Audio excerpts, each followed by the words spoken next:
What have we got here? 2 meter radio. Well, no, it's got 2 meters in it though. And I think it was a really good addition that they did back in the day. These were the Icom IC-7400s, and as you can see, they do a little bit more than 2 meters. I just happen to have it on 2 meters at the moment. And I happen to have 50 watts coming out of it, which from memory, I think that's what they did. I think they were 50 watts on, on 2 meters. And I think the version before it, the 746, even had 100 watts. Then they went to the 7400, which I think 50 watts. 7410, where they removed 2 meters altogether. They said no, which I always thought this was a good feature of for somebody who wanted a bit of HF, but of course, you know, wanted to dial down to 144.1. There we go. Maybe not FM there. On upper sideband and 1212 and hello, yeah, good 50 watts on there. 1 2 3 4 5 1 2. So I think that they have a quite a great span as far as what they can do for an amateur looking for. Maybe, you know, some people looking for all that everything in a box. You know, TS2000 is a good example. You know, DC to daylight right up to 1.2 gigs, and you know, I see the 9100. I was never a big fan of the 9100 because I think they should have put a colour screen in it. I was just talking to a mate of mine about that just recently, and but you know, that's just me being me. I love colour stuff, etc. Anyway, all right, so let's have a look at what they really do. And I've actually got I've got the analyzer on the VHF section, and I've got an antenna on this section here. So let's just have a little look. And of course, my luck, there's not a lot happening on here. I'm just on a small antenna out in the American barn at the moment. I'm doing the cold, you know, sort of American barn thing, which is actually not cold out here, so it's actually not too bad tonight. There's nobody there. Really? What about... No, hang on. Yeah, I'm probably going to get a lot of noise. Unfortunately, that's my LEDs in here. For some reason, it's 20 meters pretty bad. No, there's not a lot happening. 1 2 3 4 5. Oh, that SWR is a bit terrible. Maybe we should hit the tuner. Good tuner. Actually, good tuner, because it just tuned my antenna that is sometimes a little bit difficult, plays a bit difficult. 1 2 3 4 5. Yeah, much better. Oh yeah, full output there. 1 2 3. Yeah, actually, I actually had earlier. I had this into. I might as well show you. I had this into. If I can do something very clever here, where I can put this analyzer onto the radio, but all I'll do is I'll change antennas. Look at that. 1 2 3 4 5. Hello. Peaking 100 watts nicely. So we are on dummy load now, so just to be very, very clear. Yeah, getting some good power output on this. Always check a few bands. Tuner again. Oh, I don't need the tuner at the moment. You know what? I'll turn the tuner off because I'm on the analyzer. Hello, 1 2 1 2. And that won't work because I'm still on the antenna 1. See, I don't follow my own instructions. Hello. There ain't another 100 watts. Hello. 1 2 1 2 1 2. And just check that I had that tune. No, I definitely did, because that's worse. That's all right. I just wanted to make sure what was in then. And let's go. Why not? See what sort of power we got there. Hello, 1 2 1 2. Yeah, no, good, really good power there. Hello, 1 2 3 4 5. Good 100 watts coming out. Yeah, so no, this for HF, this is working really well. I'm going to get to what this radio doesn't do and why it doesn't do it in a second. Or now. Or not. Hang on. Let's just do a quick receive. I've actually done a receive test apart from... I did a contact on this earlier, so it's obviously receiving. But what I want to do is just inject a signal into it quickly. Take that down to 0.5 a microvolt. Hearing it beautifully. And then we just want to check that that signal does increase when we put a bit of noise into it. And it does. does. Okay, no, receiver's working fine, so we're extremely happy with that. So no need to get too excited about what it does and doesn't do on HF. So the HF amateur bands, just to be very clear, and I've played with this a bit before this video, is exceptionally good. If you just wanted a HF radio and you wanted to do 144.1, then this radio is great, absolutely fantastic. You might think, well, what's the catch? Yeah, there's a catch, and there are two things that can cause that catch. One is that some JA versions of these on 2 meters never went past 146. Two is people try to do Mars mods, and sometimes, things go wrong. I haven't pulled the covers off this or anything, but I know what I'm looking at in the fact that when I go here and I put my antenna back onto the VHF spot, otherwise, not my antenna, sorry, my, turn that down, my analyzer, so we are literally back onto the analyzer again.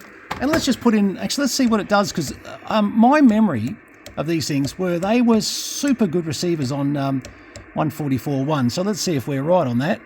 No, we need that one there. Oh yeah. That's 0.5 a microvolt, just a little bit above actually. If I take it right on 0.5, sorry, just to prove that, that's right on 0.5 a microvolt, and that is booming through. I could take that. It just gets noisy about 123 dBm or about 0.18 of a microvolt. Beautiful. No, look, and I didn't expect anything but. Yeah, so if you're a 144.1 fanatic, the great thing is you've got 50 watts there, but then you can obviously put it into a Mirage or something like that, and you've got a radio that can sit there and do, quite potent, and it also has, fantastic receiver on it as well.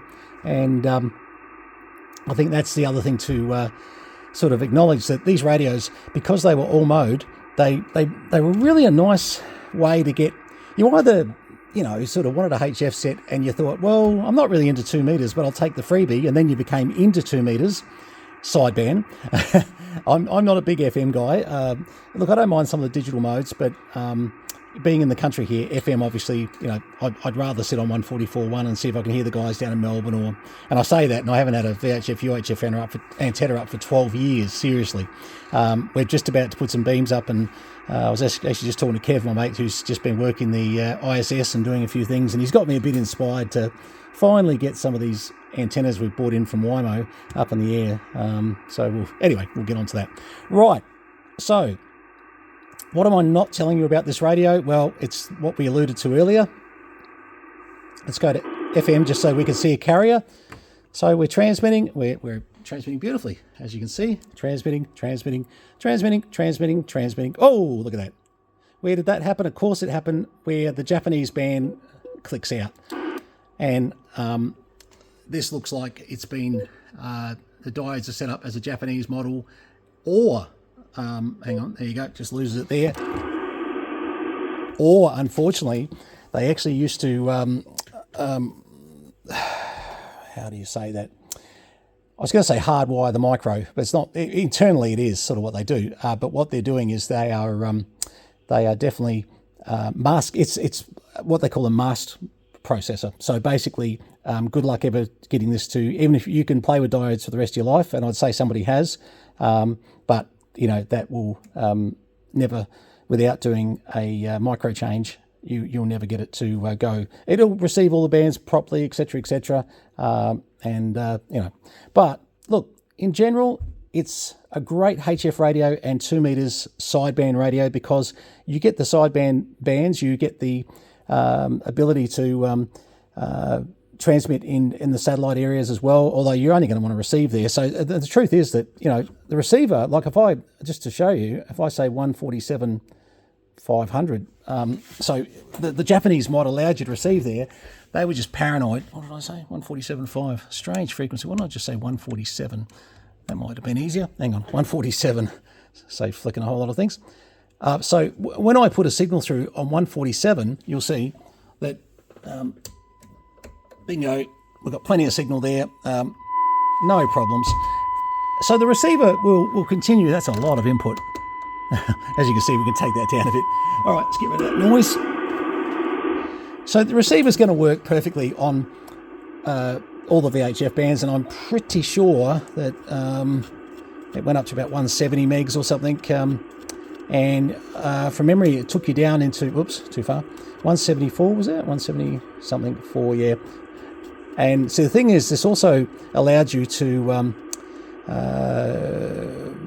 do, hang on, I'm just trying to think, I might be able to save ourselves some time here.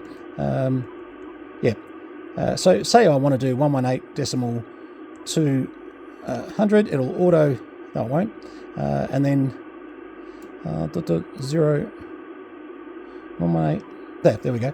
All right, do I got to hit enter? Was there an enter that you had to hit on these things? Or did you just hit frequency input? Oh, I just stuffed that badly, didn't I?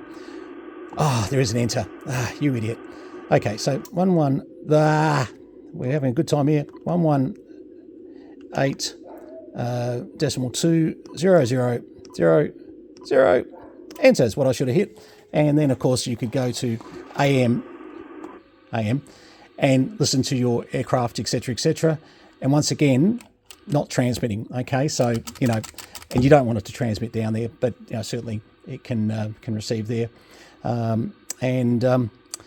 Look, so this radio, I was going to use it out in the shed here, to be honest. But I've decided for now I'm going to stick with I've got a 1000 MP up there that, we'll see. I was very impressed by some things with this, where the antenna tuner, believe it or not, I believe is better on here than the 1000 MP tuner. I really do. Have a look at this. Now that just tuned that antenna. The 1000 MP goes back and forth looking at that antenna quite a bit at the moment. So, I've got to say, I do think the tuner on the 7400, the Icom series tuner, is a better tuner than, the big box over there. Anyway, but overall, these are a great little radio. There's no question. And they're not huge bucks. If we do end up selling it, because I'm just going to, leave the 1000 there, it's not going to be huge money. This came in from a mate of mine, and I'm still debating. So, obviously drop me a note if this has any interest to you.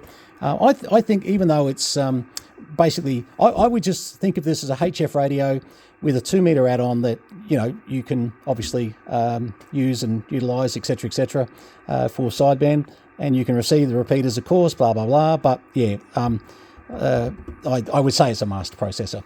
Anyway, but nice, they're a nice radio. I'd rather have a 7400 than a 7410. I really would. Having the 2-meter add-on, on the 7400 versus the 7410 really is just a HF6, and I don't know.